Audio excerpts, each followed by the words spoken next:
All right, it's the lunch hour, and really and truly, I need to go eat something because we know what happens when I don't eat. I get a little bit hangry, but this isn't something to get angry about. This is actually, or it's not anything that I'm going to be all passionate about. I'm kind of passionate about it, but it's not an emotionally grabbing thing, right? So the city of Tacoma is looking into a fast ferry passenger service to Seattle. Now, what this technically means is finding a way to get to Seattle from Tacoma because I-5 is a nightmare. And yeah, you can get to Seattle fast on I-5, or what's considered to be somewhat fast, depending upon when you go. But generally, when a lot of people go during business hours, um, typical business hours, it's very, very crowded. And a lot of bottlenecks occur along the way. So it just creates more and more of a strain on our infrastructure. And by the time Sound Transit builds light rail down here, the city of Tacoma is going to grow much bigger than what it is.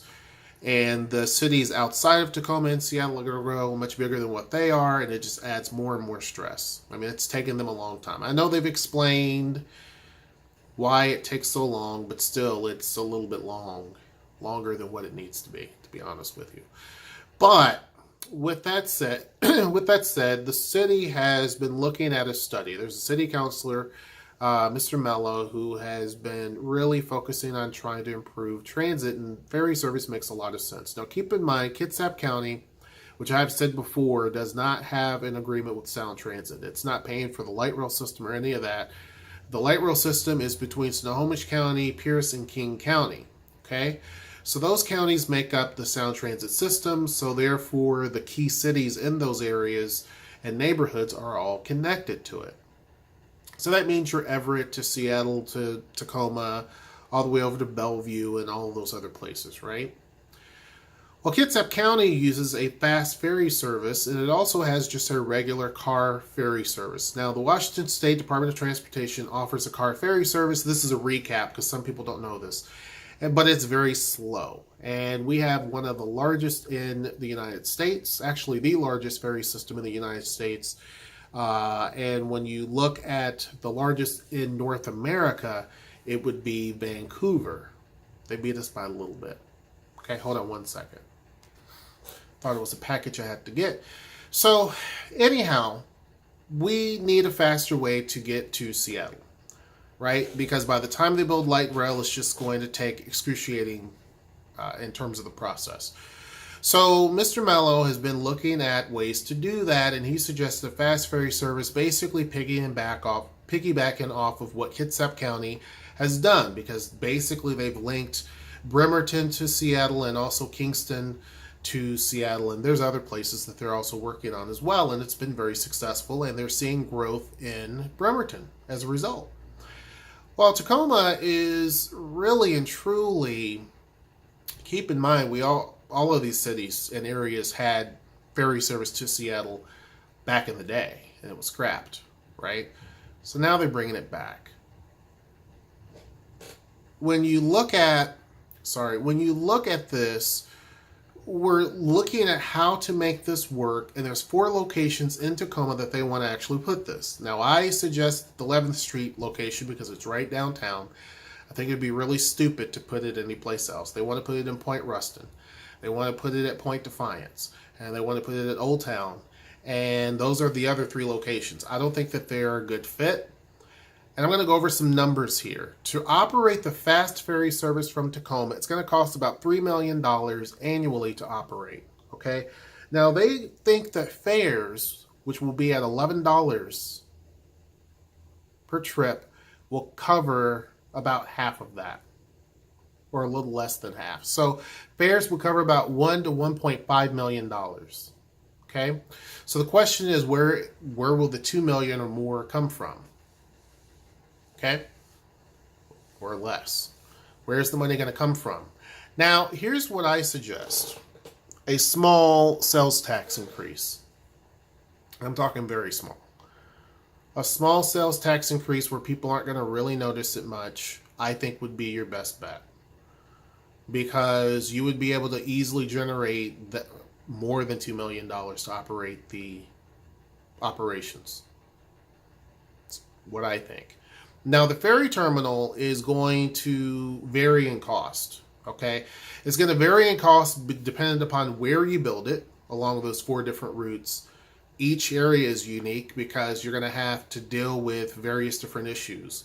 Some of them are going to be in a tighter space and position. Some of them are going to have different water currents, which will affect how you design it and the layout and all of that stuff.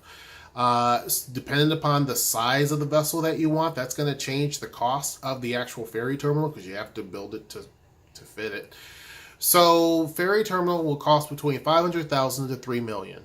Now, I don't want it to be some Bobo terminal, but I also don't want it to be the Ritz-Carlton of ferry terminals either.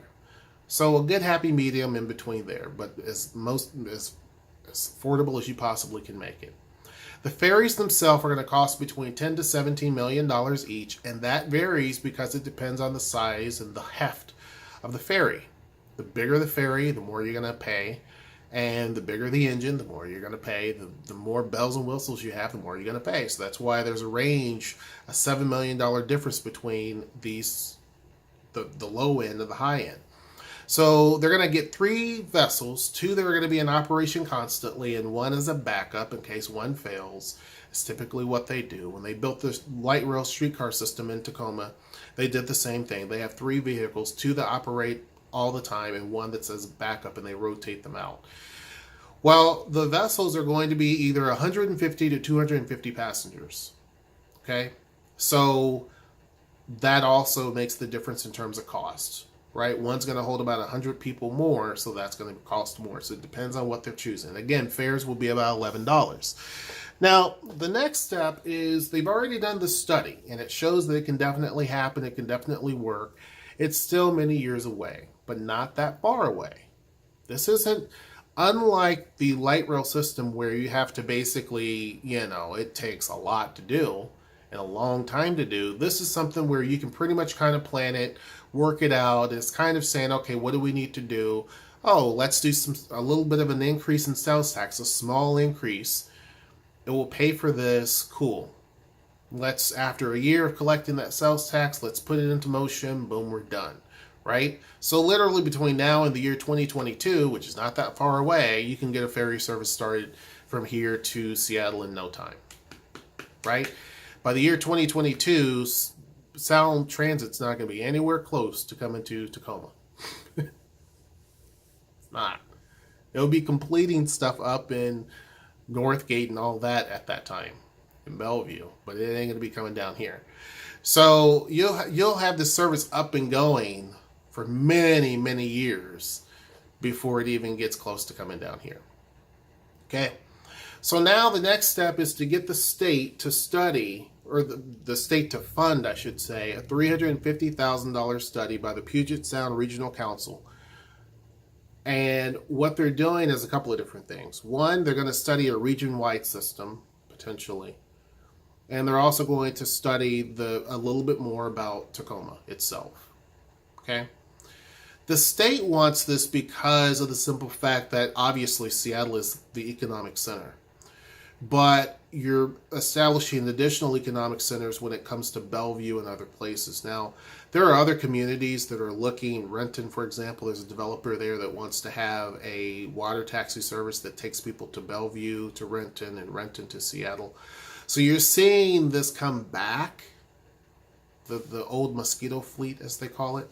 You're seeing that come back to the area because traveling by car is becoming more difficult.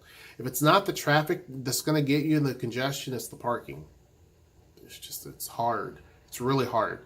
So boats, by taking people by boat, is a lot faster because, again, the transportation system here in terms of rail is just so far behind.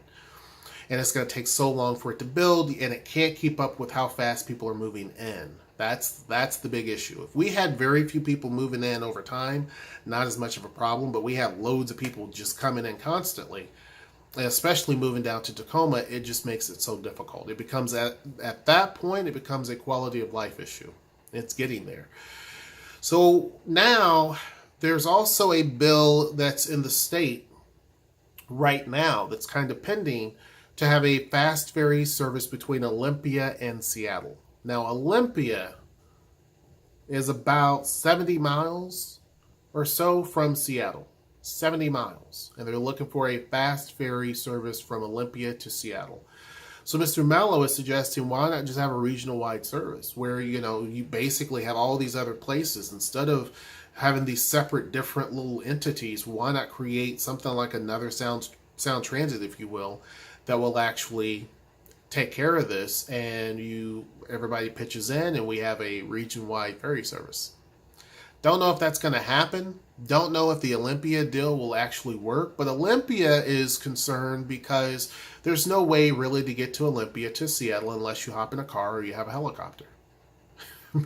There's no way to get there. Like, there's no train service. I mean, there is Amtrak, right? But as far as